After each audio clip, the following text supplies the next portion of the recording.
Hello everyone, welcome back to Rolling Solo. My name is Adam Smith and we are in some type of target practice going on over here. And in the last video, we were just about to take a shot with Corporal Kish. He was right here ready to take a shot at this particular target, and so we're going to start off right with that. So we're going to take his blue and yellow die. We know that because the card for him, which is represented by the Rebel Trooper cards, shows a blue and a yellow right there. So we're going to go ahead and roll those dice and hope for good things. So we got ourselves a 5 and a 1. Now we're going to talk a little bit about what that stuff means as well as the other symbols on the dice. Now essentially what we're going to do is we're going to add up the numbers. So total number there is 6, and that's determining the attack's accuracy. So from currently where he stands, he needs to have an accuracy based on where he's standing of 2 to hit this, because he's 2 spaces away from it. So we have that easily. We probably could have almost shot this thing from back here. Based on our range. Then we're going to go ahead and move forward with figuring out hits.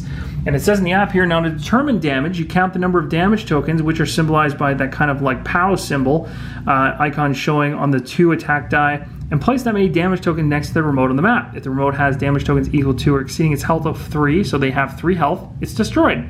So as you can see here, we've got 1 and 2. So 2 ticks of damage means it's not dead, but we're going to go ahead and drop 2 points of hits damage against it over there in the corner. You can find a token's, find a token's rules, including its health, by selecting it in the app, like we knew from before. When it's destroyed, select the app and just choose Destroy. Resolve Corporal Kish's attack against the remote by placing the appropriate number of damage tokens next to the remote. Does the remote have at least 3?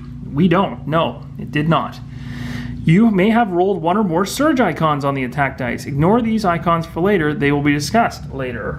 Okay, or ignore them for now. They'll be discussed later. So there is a surge icon that we rolled, but they're not going to use it just yet. We will talk about that in a future time. At least the app's telling us. All right, Garkin's Vibro Axe does not have the range attack icon. That is 100% true. As you can see right there in his card, it's got kind of a sword next to the red and yellow, because it's a melee attack icon. Figures with melee attacks must be in the same space as or adjacent to their target. Of course, that just makes sense, and they ignore accuracy. So when you make these rolls with a melee attack, you're going to not care too much about what you get on these dice, because in terms of numbers, because you're right beside them.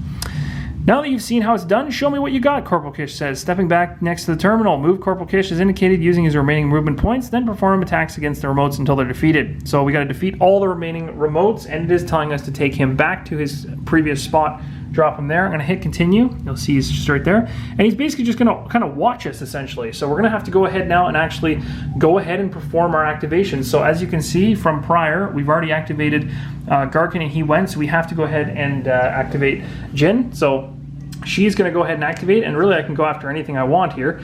I'm thinking I'm kind of going to go over here and just take out the one that he wasn't able to do. So I'm going to move through him. I go 1, 2, or I guess go, sorry.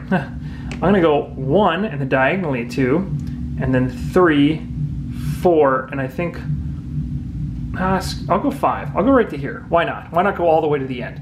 All right, and then we're going to go ahead and with my second activation, we're going to roll 2 green dice. Sorry about the glare there. It's kind of hard to see that. 2 green dice with the Vintage Blaster is what we're rolling. So grab 2 green dice. And oh my goodness. So we needed, in order to make a successful range attack with her from where she was, she needed 2.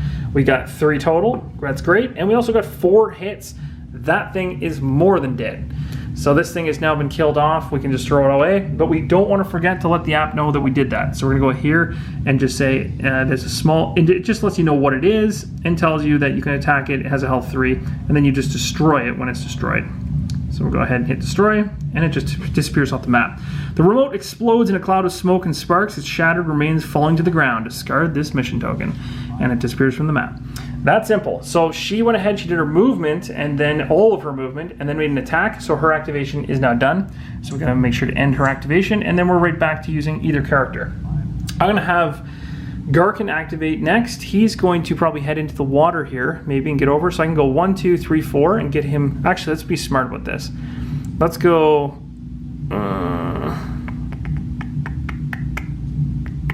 Let's go. I don't know. Yeah, let's go 1.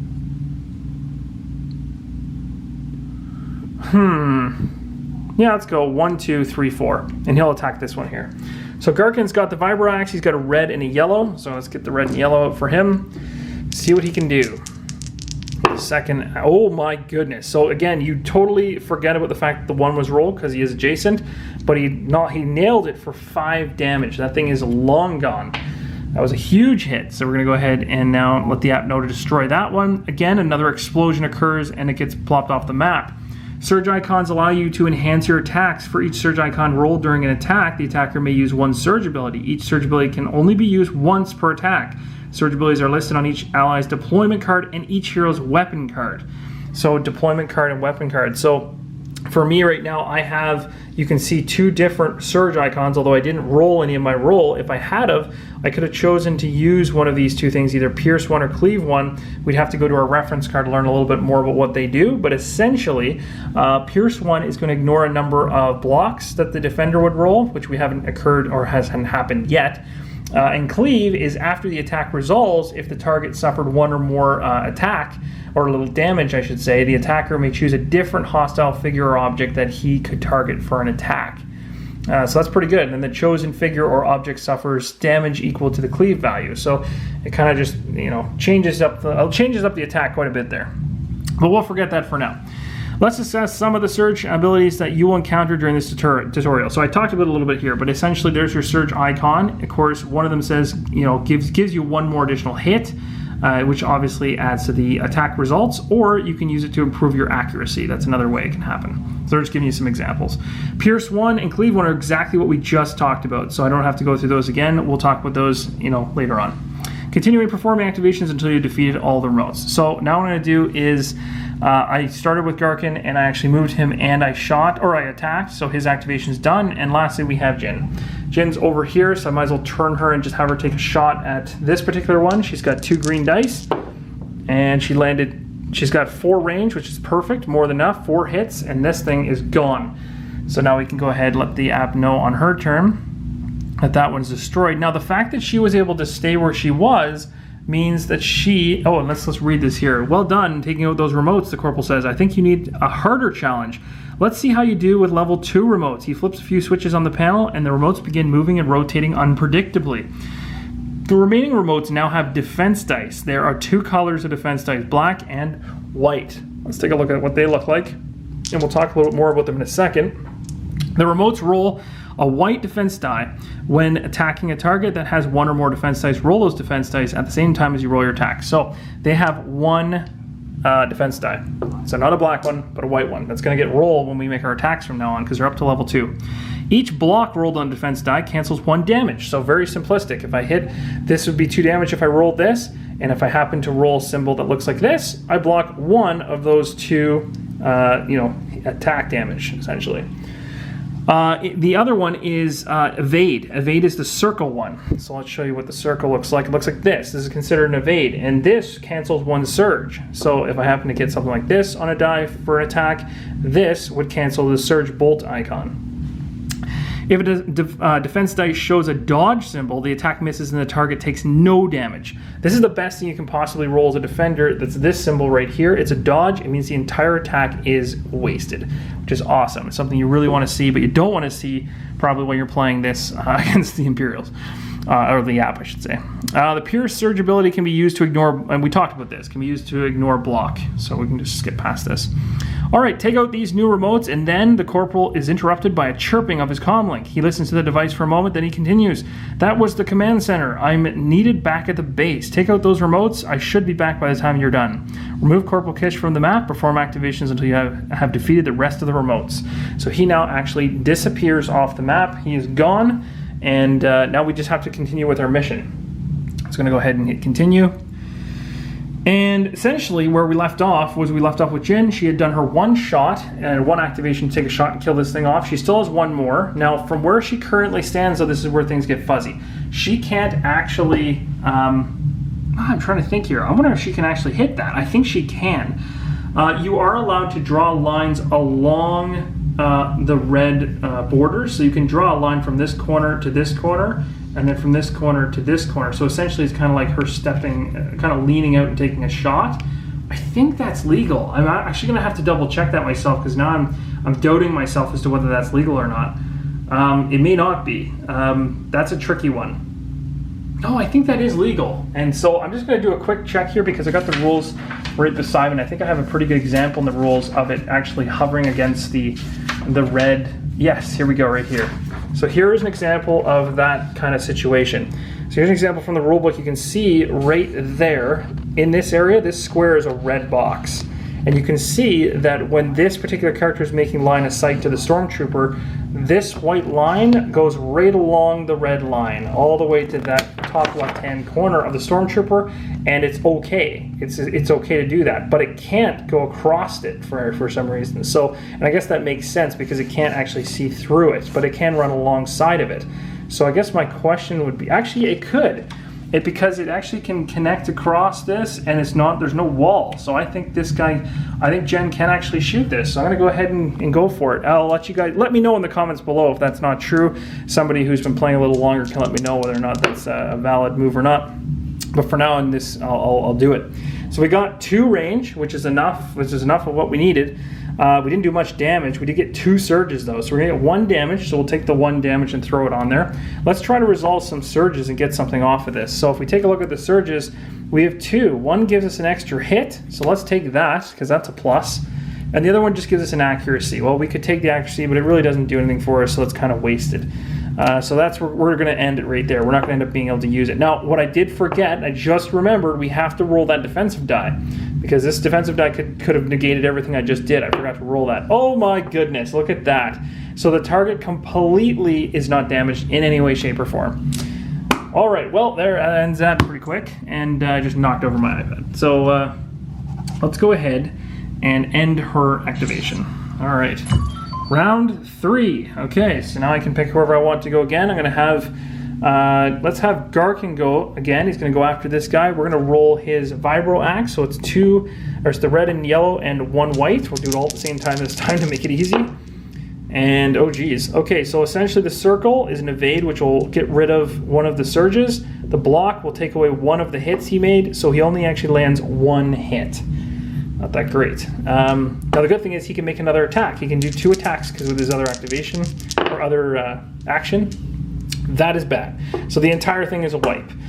So nothing happens on his turn. That is his done. We'll go ahead and exit him out, and now we're going to go back to Jan. Jan is going to actually move now to get in position. She'll go 1, 2.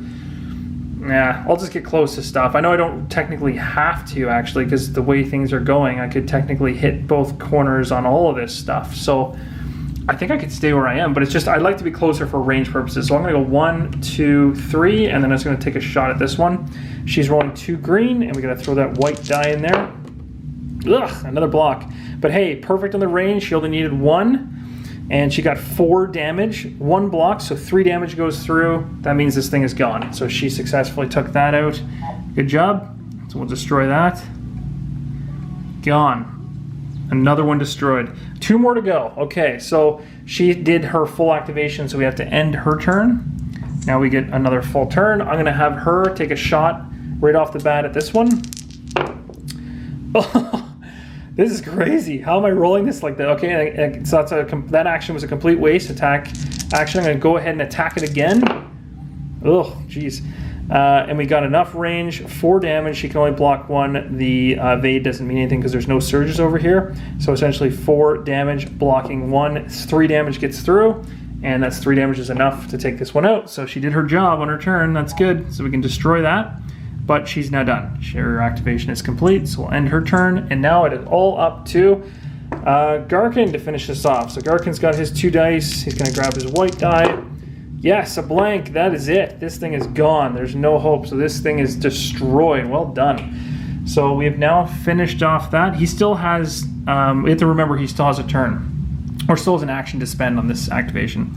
The last remote is just exploding. A ball sparks and fire when a signal comes across all comlink channels. Alert, alert! Imperial forces have landed. Begin evacuation procedures immediately. You decide you had better get back to base. And it looks like I think we've actually completed the first portion of this particular tutorial. So that's pretty cool. So this is taking us back to the main mission page. I'm just going to let this thing kind of focus again. It looks like it's gone sideways. I think the glare come back to me. And wow, it's real. Okay, there we go. All right, sorry about that, guys. All right, it says this is the campaign map. You will return here each time you complete a mission. You will learn more about the campaign map after the 3rd tutorial mission. So you can see we only have one option, Yavin 4. We have 0 credits, we have an armory, and all that good stuff. We'll hit continue. The app automatically saves your progress through the game when you start or complete a mission, and at the end of each mission round, you can save your progress yourself by selecting the main menu and going ahead and this, it actually tells you right there you can save it from there, but it's going to tell you it also saves at the end. There's one mission displayed on the campaign map, the next tutorial mission. To begin the mission, simply click it. A window will open to display the description of the mission, and you begin it. Very easy. So what we're going to do, guys, is this is a perfect time to stop. So yes, I'd love to go a little bit further on this one, but we completed this first mission. We did exactly what we set out to do. We learned a little bit about the rules. We got a little bit better of an understanding about our cards, attacking, a little bit better about a line of sight. I would actually like some comments in the comments below of this video. I want to know whether or not my shots when I was back here hitting things right here was legal. I do believe it is legal because I'm allowed to go along the side of a red solid line, as long as it can touch 2 corners without hitting anything else. But I do want some clarification on that one. According to, like I said, according to this particular portion of the rule book, it does say that it would be valid, so I'm going to go with it. But I'd love to hear your guys' thoughts on that. So that's pretty much it. I want to thank you for watching, and definitely we will be going to the next mission, which is going to be Yavin 4, it looks like, and it's going to be New Recruits Part 2. So we'll be doing that. Well, I'll just go ahead and read what this says. Is the 4th moon orbiting the outer rim planet Yavin. Yavin 4's jungle surface is home to the Masasi outpost. This ancient temple served as the Alliance's headquarters in the early days of the Galactic Civil War, and it looks like we'll be doing some type of a briefing there in the next video. So hope you guys will join me. Hope you're excited and enjoying this playthrough, and it is helpful. I'll see you guys in the next one. Thanks again for watching, and keep on rolling solo.